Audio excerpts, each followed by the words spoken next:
Only on Sunrise, NBC5 News has been teaming up with Asante to bring you better health. So this morning, we're talking about wound care.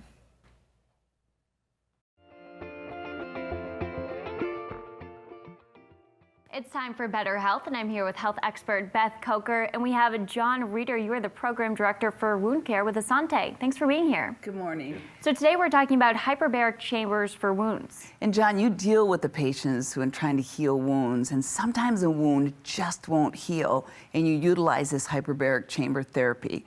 What is that all about?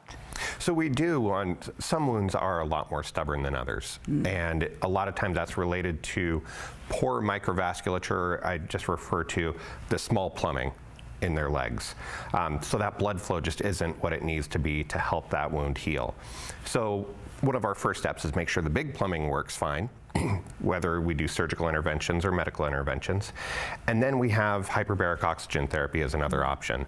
And that involves being in a pressurized chamber and breathing 100% oxygen. So right now we're all breathing about 21% oxygen. And in the chamber, the equivalent at our deepest working depth is about 300% oxygen. So it really supercharges those cells that rebuild that tissue. And what kind of wounds on a person would you utilize this therapy for?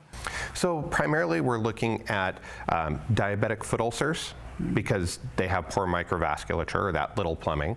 And then a lot of our patients also have had some kind of radiation treatment to a tissue that we're treating for cancer. If we shoot enough radiation at a tissue to kill a cancer, sometimes we damage the tissue around it.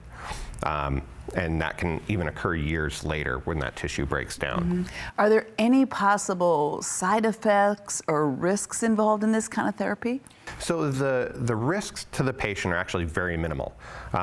You are in the pressurized chamber, which is clear acrylic, so most people are very comfortable. They don't feel enclosed.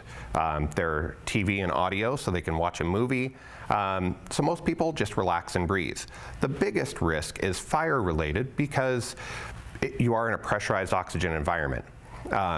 So we have a lot of steps that we take to mitigate that risk. And in the United States, in a hospital-based facility, there's never been a chamber fire. Great. So this is a service of Asante, and you're in the Ashland community, and this is an outpatient service? Primarily outpatient. We do, on occasion, service some of our inpatient population, but more than 90% of our patients are outpatient. Nice. Thank you so much for educating us on this fascinating therapy. Thank you. Yes, and thank you both so much for being here. We'll be right back.